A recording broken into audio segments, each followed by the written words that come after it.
Welcome back to सुबह सवेरे पाकिस्तान। नाज़रीन, बाज़ वालिदैन शिकायत करते नजर आते हैं कि उनका बच्चा बोल नहीं रहा, अपनी दुरुस्त उम्र के मुताबिक अल्फाज अदा नहीं कर पा रहा, इशारों से चीज़ें मांगता है। जबकि कुछ लापरवाह वालिदैन भी हैं जो कहते हैं कि कोई बात नहीं, इसके बाबा ने भी देर से बोलना शुरू किया था तो भी ये भी बोले तो कोई मसला नहीं। अच्छा, ये एक आम फहम नज़रिया है जो हमारे माशरे में परवान चढ़ चुके हैं और इसी लापरवाही के बायस बच्चों के बोलने की उम्र के मरहले ज़ाया हो जाते हैं और वो दुरुस्त वक्त पर बोल नहीं पाते हैं। बच्चों के ना बोलने या देर से बोलने की बहुत सी वजूहात हो सकती हैं जिनको जानना बहुत ज़्यादा ज़रूरी है। अच्छा, ऑटिज़म, इस चीज़ को कहा गया है ऑटिज़म। तो ये जो इसके शिकार होते हैं बच्चे, उनको गुफ्तगू करने में बहुत ज़्यादा मुश्किल होती है। ऐसे बच्चों की तरबियत के लिए थेरेपिस्ट और इदारे मौजूद हैं जो उनकी तरबियत करते हैं, लेकिन ये तभी मुमकिन है जब वालिदैन बच्चों की उम्र के मुताबिक बोलने के संगे मील से वाकिफ़ हों। अच्छा, और अपने बच्चे के हर अमल की निगरानी कर रहे हों। और बच्चे की कुव्वत गोयाई की एक मखसूस उम्र होती है जो पैदाइश से कहा यह जाता है कि 12 बरस तक रहती है और इस दौरान अगर कोई नक्स पैदा हो जाए और दुरुस्त वक्त पर इसकी निशानदेही ना हो तो नताइज तशवीशनाक भी हो सकते हैं। बिल्कुल ऐसे, इसीलिए अपने बच्चों के हर अमल का बगौर जायजा लें और उन पर पूरी तवज्जो दें, क्योंकि यही आपके आने वाला कल होते हैं। तो इसी हवाले से हम बात करेंगे, जानने की कोशिश करेंगे कि पेरेंट्स को क्या समझने की ज़रूरत है, किस वक्त हमें परेशान होने की ज़रूरत है या फिर डॉक्टर के पास जाने की ज़रूरत है। Speech pathologist doctor Aqsa Malik हमारे साथ मौजूद हैं। डॉक्टर साहब अस्सलाम वालेकुम, गुड मॉर्निंग। डॉक्टर, बच्चे देर से बोलते हैं, कुछ हम ये देख रहे होते हैं लेकिन हम उसको संजीदा नहीं ले रहे होते। हम देर से बोलते हैं, बच्चे को कोई दौरानियाँ दे सकते हैं कि 12 माह का बच्चा अगर नहीं बोल रहा तो वो देर से बोल रहा है, या 24 माह का बच्चा नहीं बोल रहा तो वो देर से बोल रहा है? हर बच्चे के जीन्स दूसरे बच्चे के जीन से मुख्तलिफ होते हैं। इसी तरह हर बच्चे के घर का माहौल दूसरे के घर के माहौल से मुख्तलिफ होता है।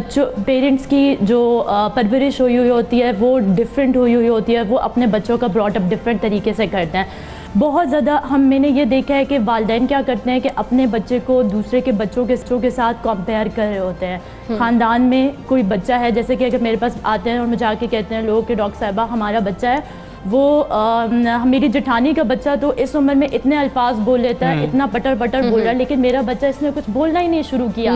तो यहाँ पर पेरेंट्स को कुछ चीज़ें समझने की ज़रूरत होगी कि आखिर ये क्या वजह होती है कि बच्चा कौन सी एज में कितने अल्फाज बोलना शुरू करता है। ये एक नॉर्मल माइलस्टोन होता है, जैसे माइलस्टोन्स कहते हैं, जैसे कि बच्चे का चलना, बच्चे का क्रॉल करना, बच्चे का उठना, ये सारी चीज़ें एक माइलस्टोन्स हैं। इसी तरह स्पीच भी एक नॉर्मल माइलस्टोन है जिसमें 3 माह का बच्चा स्माइल पास करना शुरू करता है, 6 माह का बच्चा जो है वो बैबलिंग करना शुरू करता है, गले में से कुछ ऐसी आवाज़ें निकालना शुरू करता है जो कि बिल्कुल अंडरस्टैंडेबल नहीं होती, लेकिन वो कुछ आवाज़ें प्रोड्यूस कर रहा होता है।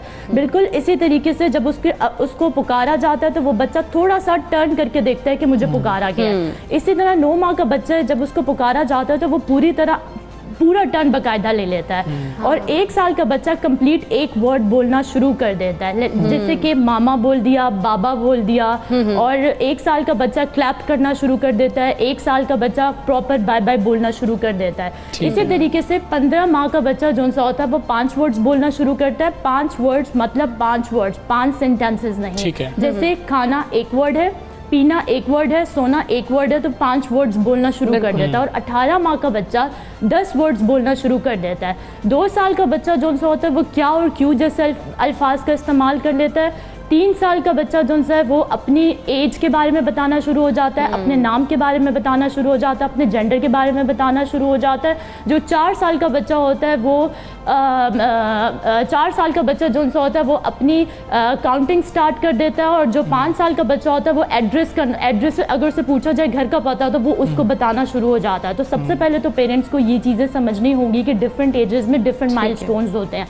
ठीक है कि आपके बच्चे ने किस एज में कौन सा माइलस्टोन अचीव कर लिया। अब क्या होता है कि बच्चा जो है उसके नॉर्मल माइलस्टोन्स तो होते हैं, अचीव कर ली होती हैं, लेकिन बच्चे की डिलेड स्पीच होती है, उसमें नॉर्मल वेरिएशन आ रही होती है। नॉर्मल वेरिएशंस के साथ भी बच्चा जो है उसकी डिलेड स्पीच होती है। अब उसमें क्या होता है कि कोई बीमारी नहीं होती है, लेकिन बच्चा जो सा होता है वो फिर भी डिलेड बोल रहा, डिलेड स्पीच के साथ होता है।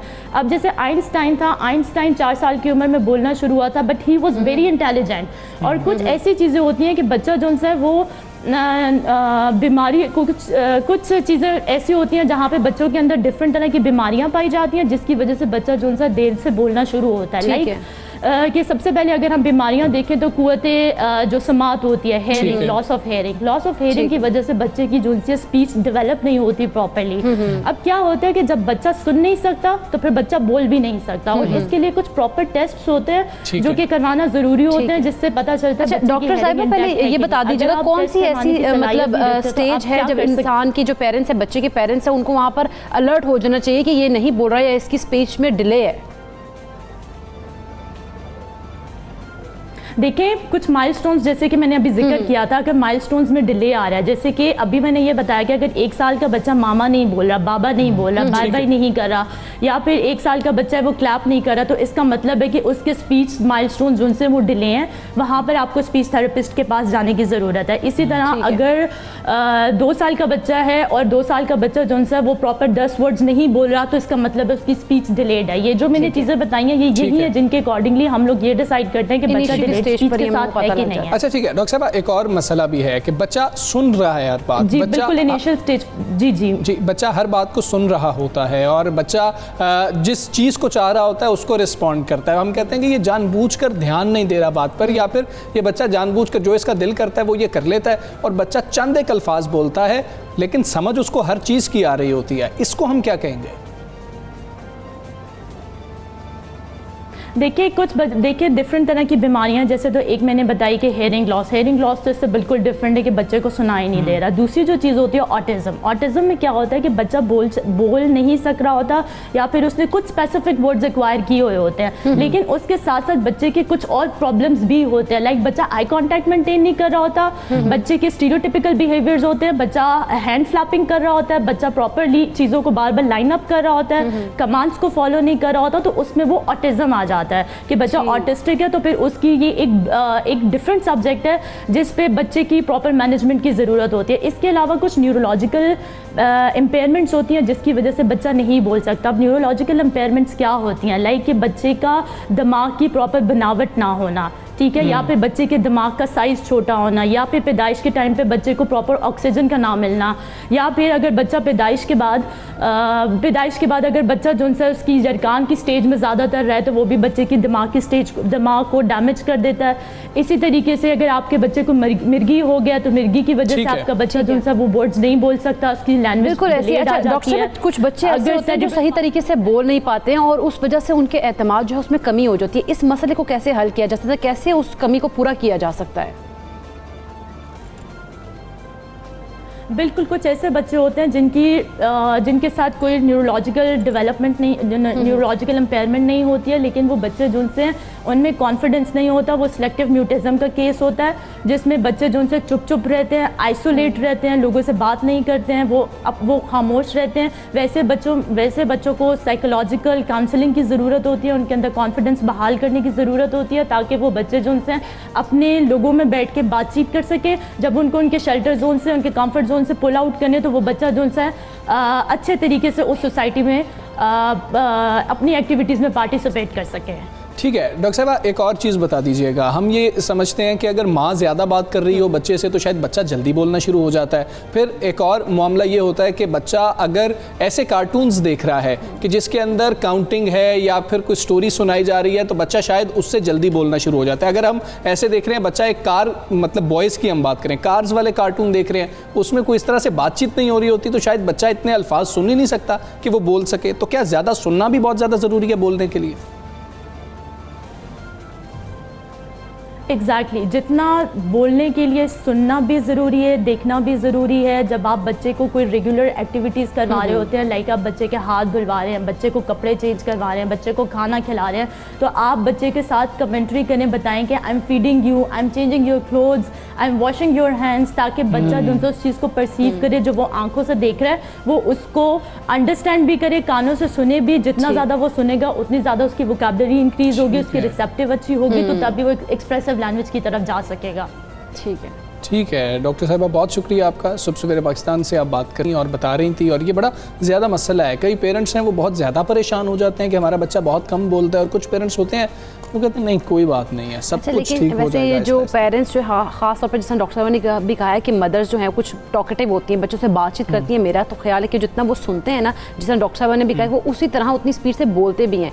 तो जो पेरेंट्स हैं उनका किरदार बहुत अहम है इस चीज़ में कि वो बच्चों से बहुत ज़्यादा जो है टाइम दें एक तो, और उनसे बातचीत करें। बिल्कुल ऐसे ही। अच्छा खैर, हम आगे बढ़ेंगे, क्लीन एंड ग्रीन पाकिस्तान की बात करते हैं, जो कि वज़ीर आज़म पाकिस्तान इमरान खान का वो ख्वाब है जो इनकलाबी असरात का हामिल होगा। अच्छा, आइंदा नस्लों के लिए सरसब्ज पाकिस्तान छोड़कर जाना वज़ीर आज़म इमरान खान का अज़्म है। वो कई बार ये कह चुके हैं कि पूरी कौम पाकिस्तान को सरसब्ज व शादाब बनाने की तहरीक का हिस्सा बने, और गुजरांवाला में इसी जज्बे के तहत शजरकारी मुहिम का भी जो है ना वो आगाज़ किया गया, वो जारी है। अच्छा जी, इसमें एक सिर्फ ये शजरकारी मुहिम नहीं है, इसके अंदर एक ऐसी चीज़ है कि जो सुनकर आप सारे खुश हो जाएंगे। शहर में 1 मिनट में सबसे ज़्यादा 50,000 पौधे लगाकर आलमी रिकॉर्ड बनाने की तैयारियां की जा रही हैं जी गुजरांवाला में। ज़बरदस्त। अच्छा, अंदरून शहर GT रोड के दोनों तरफ ग्रीन बेल्ट पर खुदाई का अमल भी शुरू कर दिया गया, और पौधे जो है वो कहा जा रहा है कि अजीज़ क्रॉस फ्लाईओवर जो है उधर से लेके चंदा कला जो है उधर तक लगाए जाएंगे। पौधे लगाने में सरकारी और निजी स्कूल के जो बच्चे हैं वो हिस्सा लेंगे। अच्छा, आलमी रिकॉर्ड दर्ज करने के लिए गिनीज वर्ल्ड रिकॉर्ड को भी दावत दे दी गई है, और इस वक्त 1 मिनट में सबसे ज़्यादा पौधे लगाने का आलमी रिकॉर्ड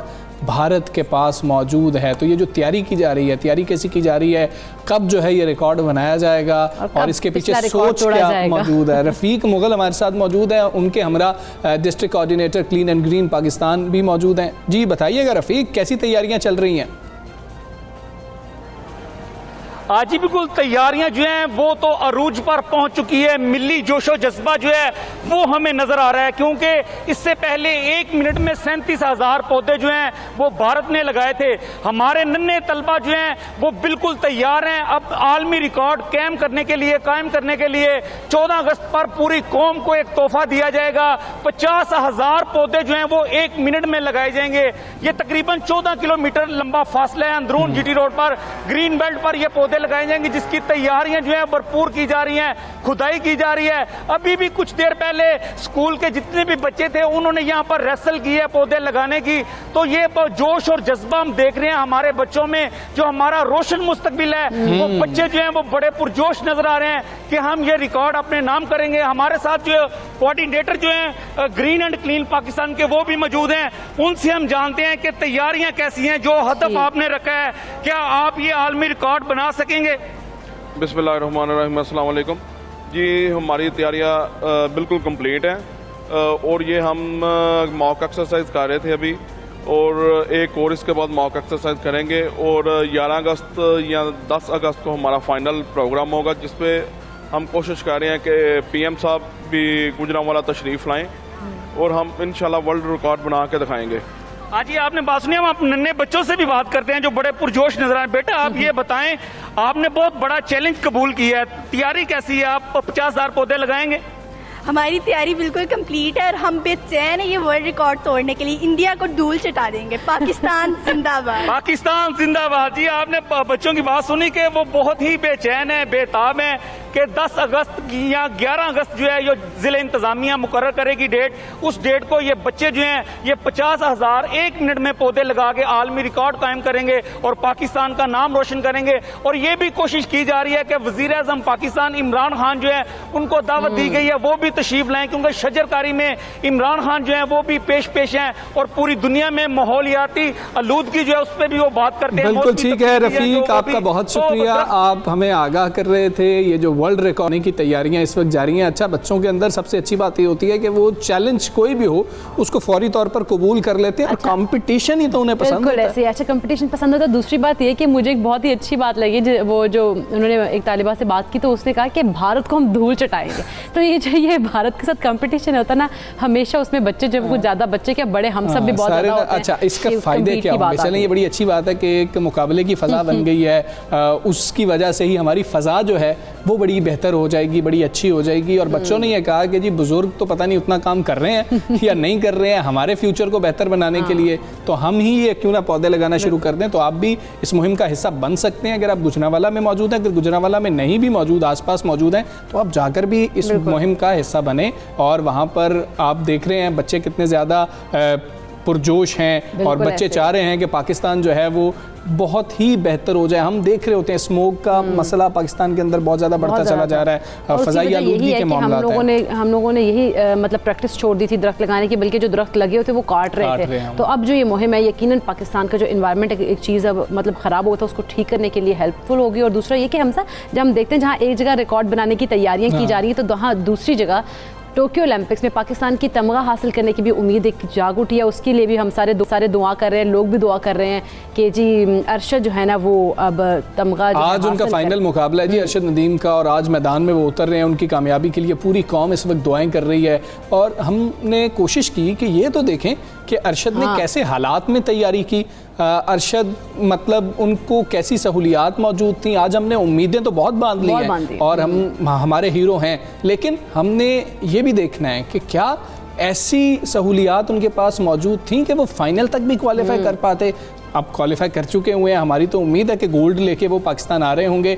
नसीम अब्बास हमारे नुमाइंदे हैं, वो इस वक्त अरशद के मौजूद हैं, उनके वालिद भाइयों और दोस्तों के साथ मौजूद हैं। उनसे जानते हैं कि एक तो पेरेंट्स के फैमिली के तासुरात क्या हैं और किन हालात में अरशद ने तैयारी किया। जी हमें बताइएगा। जी बिल्कुल इकरा और हमजा, इस वक्त जो 92 की टीम है वो जो पाकिस्तानी हीरो हैं अरशद नदीम 101 15 मियाँ चन्नू में पहुंच चुकी है। उनके घर के बाहर इस वक्त हम मौजूद हैं और सबसे पहले उनके जो वालिद हैं उन्होंने ये सब कुछ किस कठिन मेहनत से उन्हें इस स्टेज तक पहुँचाया, उनसे बात करते हैं। वो इस हवाले से क्या कहते हैं। पाकिस्तान दी दुआवां आवाम दी दुआवां नाल झंडा लैके मेरा बेटा आएगा। मैं उहदा वालिद हां, मैं बड़ा औखा पालिया, आपकी बड़ी मेहरबानी। गवर्नमेंट का बड़ा मेरे सिर ते एहसान कि इन्होंने एडी दूर भेजता, मेरे से गुजारिश को नहीं जी। उनके वालिद के जज्बात आपके सामने थे। इस वक्त उनके भाई जो अरशद से बड़े हैं वो पंजाब पुलिस के मुलाजिम हैं, वो भी हमारे साथ मौजूद हैं। उनसे जान लेते हैं कि वो इस हवाले से क्या कहते हैं। अल्लाह ने उनको शौर दिया है, उनको हिम्मत दी है, वो पाकिस्तान की खातिर खेलना चाहते हैं और खेल रहे हैं। और मैं दुआ करता हूँ झंडा लहरा के आएगा और इंशाल्लाह मेडल लेके आएगा। जी ये उनके भाई थे जो कह रहे थे कि कल हमने जुमे की नमाज के वक्त भी दुआ करवाई है। इस वक्त मेरे साथ उनके एक दोस्त हैं अरशद नदीम के, उनसे बात कर लेते हैं कि वो इस हवाले से क्या कहते हैं। अरशद माशाल्लाह बचपन से काफ़ी मेहनती था और उसे स्पोर्ट्स से काफ़ी लगाव था, तो और मेहनती होने की वजह से आज अल्हम्दुलिल्लाह अल्लाह ताला ने उसकी मेहनत का उसे फल दिया है। आज वो टोक्यो में पाकिस्तान की नुमाइंदगी कर रहा है। जी ये अरशद नदीम के बचपन के दोस्त थे। इस वक्त अरशद के छोटे भाई जो सबसे छोटे हैं और उनके शागिर्द भी हैं, इन्होंने नेज़ाबाजी में, नेज़ा फेंकने में जो है वो इस वक्त डिवीज़नल लेवल पे कामयाबी हासिल की। ये अपने भाई के नक्शे कदम पे चल रहे हैं। इनसे बात कर लेते हैं कि इनकी क्या जज्बात और क्या ये कहते हैं अपने भाई के लिए। अर्श मेरा बड़ा भाई है और वो मेरा कोच भी है, तो मैं उससे ट्रेनिंग सीख रहा हूँ। इधर मैं फारग हूँ, अभी इधर भी ट्रेनिंग कर रहा हूँ भाई ओलंपिक खेलने के लिए। तो मैं अपील करता हूँ वहाँ से भाई के लिए वो दुआ करें। हमारी पाकिस्तानी कौम से ये दुआओं की अपील है ताकि अरशद नदीम जो 101 15 का सपूत है और पाकिस्तान का फ़ख्र है इस वक्त, और तमाम पाकिस्तानी मीडिया और तमाम दुनिया की नज़रें इस वक्त अरशद नदीम की तरफ हैं। बहुत शुक्रिया नसीम, आप हमें आगाह कर रहे थे और हमने देखा कि मतलब कैसे हालात थे वहाँ से। अरशद आज पूरी कौम के लिए जो है एक उम्मीद की किरण बन के सामने आई। और हम उम्मीद की किरण है अब, क्योंकि अब ओलंपिक में आखिरी हमारा पाकिस्तानी जो है वो, और हम यही दुआ करेंगे कि अरशद जीत के वापस आ रहे हों और पाकिस्तान जो है एक तमगा लेकर वापस लौट रहा हो। खैर हम टैलेंट की बात कर रहे हैं तो सूबा सिंध की भी बात करेंगे, पसमानदा ज़िला थर की बात करेंगे। आप लोग हैरान हो रहे होंगे कि हम थर की बात कर रहे होते हैं तो थर से हमें मतलब कि सिर्फ मसाइल की हम बात करते हैं, लेकिन हम टैलेंट की बात करने जा रहे हैं और थर की बात कर रहे हैं, जहाँ कैद साली और बच्चों की मौत की खबरें तो मीडिया की जीनत बनती हैं, लेकिन उसके टीलों में छुपा एक ऐसा टैलेंट भी मौजूद है जिसकी आवाज़ कानों में रस खोलती है। बिल्कुल ऐसे ही तहसील इस्लाम कोट के नवाही गाँव की रिहायशी हैं किला, उनकी आवाज़ कोयल से कम नहीं है। आइए हम देखते हैं अलीगढ़ रेंज की रिपोर्ट में। इश्क लगा तकबीरां चुकियां अदल वेखा अख्तियार विसाइयां, अदल वेखा अख्तियार विसाइयां, इश्क लगा तकबीरां चुकियां। सूबा सिंध का पसमानदा जिला थर पार कर जहां भूख और अफलास के बायस बच्चों की अमवातें आए रोज मीडिया की जीनत बनती हैं। वहां थर में छुपे कई टैलेंटेड लोग भी मौजूद हैं, मगर मीडिया की नजर वहां नहीं पड़ती। इस्लाम कोट जो काले सोने का मालिक है, इस खित्ते के नवाही गाँव सेंगारनोन में प्राइमरी टीचर सलीम नून की बेटी शकीला नून, जिसकी आवाज सहरा की सदाएं बुलंद करती है। शकीला 5वीं जमात से ही वतन अजीज के कौमी तराने, मिली नगमे और नाते गुनगुनाती थी। शकीला की मधुर आवाज़ की पहचान पूरे गांव तक फैल चुकी थी, तो शकीला के वालिद मोहतरम ने शकीला के ऊपर और मेहनत की और मुल्क के नामवर कलाकारों उस्ताद जम्मत, उस्ताद इब्राहिम, उस्ताद यूसुफ समेत आबदा परवीन के गाए सूफियाना कलाम शकीला को सुनाए, तो शकीला भी सूफियाना गीत अपने मधुर आवाज़ में गुनगुनाने लगी, तो थर की मौसीकी में निखार आ गया। दिलकश हर मंजरवा जड़ सारो सोल गरवा सोल मरनी धरती आई सुरमई अंबरवा। थर में मरहूम सादिक फ़कीर और लोक फनकारा माई भागी के बाद शकीला बगैर सांस के गुनगुनाने लगी, तो ऐसा लगा थर की मौसीकी में फिर जान आ गई है। शकीला नून के पास ना ही तरबियत देने वाला मौसीकार है और ना ही वो किसी संगीत के क्लब में तरबियत लेती है। शकीला के वालिद उस्ताद सलीम का कहना था, इसकी ख्वाहिश बचपन से ये थी कि मैं गाऊं। इधर क्या है कि स्कूलों में और मस्जिदों में ये पहले नात पढ़ती थी, बाद में स्कूल के गीत गाती थी, तरन्नुम थे जो कौमी तराने वगैरह, तो मैंने देखा इसका शौक़ है। उसी दिन से ये आगे आ रही है, पढ़ती लिखती आ रही है, और ये जो गीत गज़ल पे इसका शौक़ है, वो उर्दू में हो चाहे सिंधी में हो, चाहे किसी भी ज़बान में हो, ये शौक़ से गाती रहती है। मैंने समझा कि इसको आगे ले जाएं, लेकिन हमारी इतनी फैसिलिटी नहीं है। उसका कहना है कि अगर मेरी बेटी को अच्छे मौसीकार और गुलकार तरबियत दे तो ये बहुत बड़ी गुलकारा बन सकती है। ज़रूरत इस बात की है कि हुकूमत सिंध सहरा की टीलों में दबे इस मधुर आवाज़ को प्रमोट करने के लिए शकीला नून को किसी संगीत के क्लब में दाखिल करवाने के साथ साथ उसकी मदद की जाए, ताकि सहरा के टीलों में दबा ये टैलेंट भी संगीत की दुनिया में अपना मकाम हासिल कर सके। लाखों ही मुसाफिर चलते हैं, मंजिल पे पहुँचते हैं दो एक, अहले ज़माना कदर करो, नायाब ना हो कामयाब हो, ढूंढोगे अगर मुल्कों